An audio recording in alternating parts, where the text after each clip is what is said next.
In our last video, we reviewed the CFV II with the 907X, and I talked about how this is probably one of the best camera systems that Hasselblad has produced in a very, very long time. And one of the key reasons for that is because it's compatible with pretty much every Hasselblad camera produced since the 1950s. So in this video, what we're going to do is we're going to test out the CFV back on a 500 series camera, and we're going to compare the experience between both systems. So we've got both cameras here. We've got the 80mm f2.8 on the 500cm, 80mm on the 907X. Let's find out how these cameras compare with one another.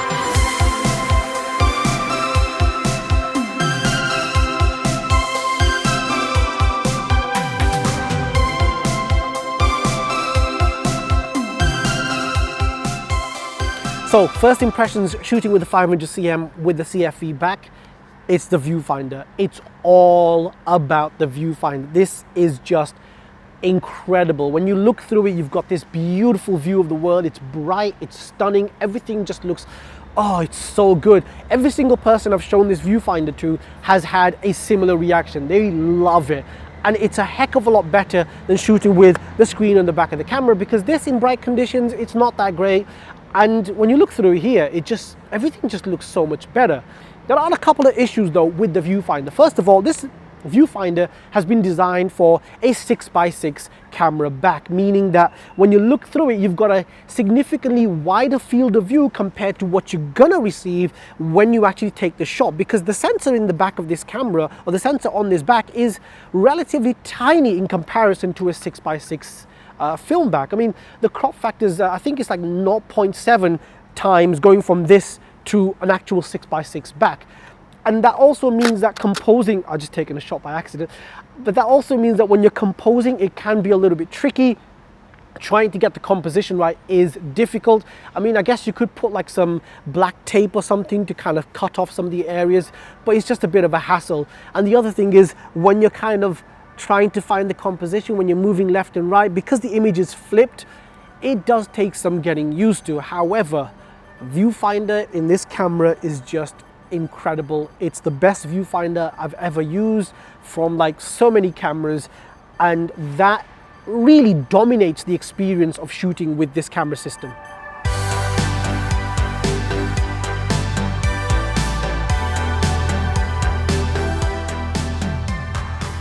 Okay, so to set things up, it's really, really straightforward. Essentially, all you do is connect the back to the 500 series camera, wind the camera, look through the viewfinder, compose, focus, and so on, and then press the shutter button. That's essentially all you need to do. If you want to shoot in bulb mode, there's a lever over here that you shift to T, and then when you take a picture, the camera will continue exposing until you push the lever back. And you'll be able to see the seconds on the back of the screen as the CFV continues to expose the image. Now, flash is the only thing where things get a little bit tricky, because you need to connect the lens to the back, and then you also need to connect the back to the trigger. So basically, you get a couple of sync cables, connect this to the camera port over here underneath. So you've got an in and an out, and the in section connects to the lens and the out section connects to the trigger. And after that, you've got full sync capabilities.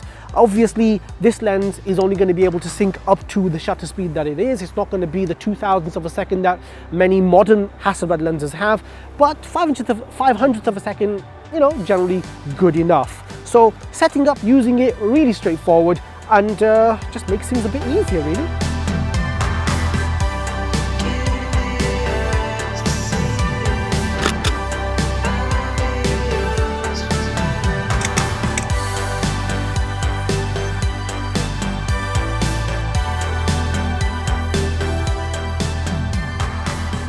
So here's the thing, shooting with this camera is such an enjoyable experience, because it's got this wonderful tactile feeling. You've got to flip open the viewfinder, you've got to wind this little thing over here, and then when you press the shutter button, it's loud. It just feels so nice. Like, it's one of the most enjoyable cameras I've shot with in a very, very long time. I mean, don't get me wrong, I love shooting with the 907X. It's far more practical, it's easier to shoot with, you've got autofocus, composition is so much easier, but this is so much nicer. It feels like you're actually taking a picture in some weird way when you shoot with this. But there are some major downsides. No autofocus. You got to focus with the manual focus ring over here, so it does take a little while. And then, you know, composing is a bit of a pain, and you can't use the screen on the back of the camera or on the CFV to compose, so you still have to use this. You know, some downsides in terms of usability, but the usability factors aren't really what this is about. This is mostly about the enjoyment and the process and just how much fun it is to shoot with this, and the mistakes that you make when your composition is off, that's just part of the experience. It's just so much fun. The only major downside to this camera system is if you want to shoot in portrait, because like how would you even do it? Like you gotta do this nonsense to shoot in portrait. You really can't shoot in portrait with this camera system, because obviously this camera was designed for a 6x6 square back, and if you've got a square back, you don't need to shoot in portrait. But this is a 4:3 aspect ratio. I want to shoot in portrait with this camera system. Yeah, it's probably not going to work.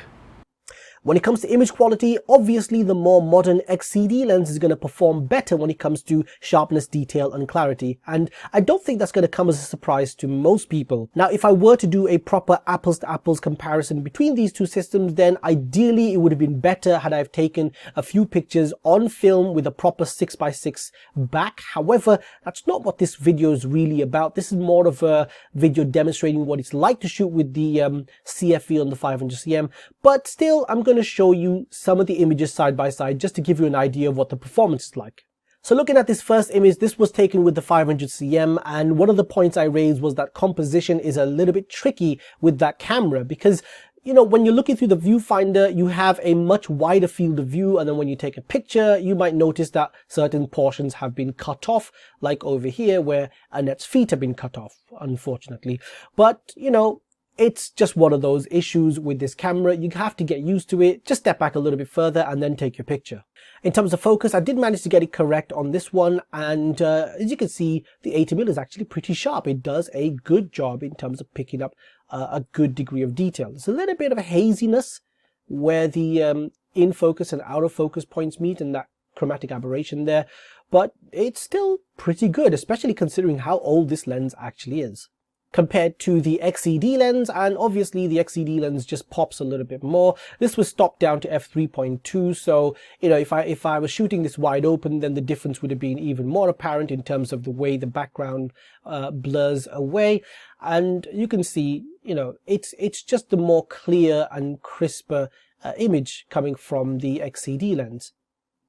Colors wise, I did notice some differences. The XCD lens has a cooler greenish tint to it, whereas the Zeiss has a more pinkish tint to it. Now, I think that the XCD lens does a better job in terms of accuracy, but some people may prefer the colors from the Zeiss, even if it's not as accurate. Going in for a closer shot of Annette, and you can see that the 80mm f2.8 picks up a great deal of detail. I mean, the texture in the jumper, it does a really good job. It really is a fantastic lens, and even compared to modern standards, it really holds up. In terms of bokeh, it probably isn't as good as some of the more modern lenses, but honestly, it doesn't really bother me.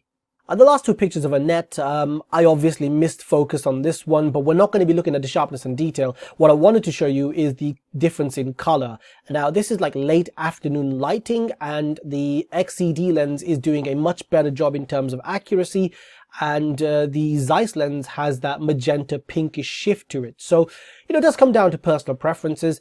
I like them both for different reasons, but the XCD lens tends to be a little bit more accurate, but then again, it's more modern. You know, better technology has been used to develop this lens, so not really a fair comparison. And also, if we were to do a fair comparison, it probably would have been better to put the 80mm on a much larger film back, and then that would have been an ideal comparison. In terms of sharpness, both of them shot wide open. This is f1.9, this is f2.8. Obviously, the XCD lens is well ahead of the older Zeiss series lens. I mean, the f2.8 lens is a little bit mushy. Focus is correct, because you can see the plane of focus there. And, you know, the Zeiss lens, for its time, it was brilliant. But of course, as technology moves on, we tend to get better optics and better performing equipment as well. So this is not, you know, this is not me having a go at the Zeiss lens, because obviously the Zeiss lens is a fantastic bit of gear, but as technology progresses, you know, things get a little outdated, unfortunately. Stopping down to f11 does close the gap a little bit, but of course the XCD lens is still going to be sharper. However, the Zeiss lens does catch up quite nicely.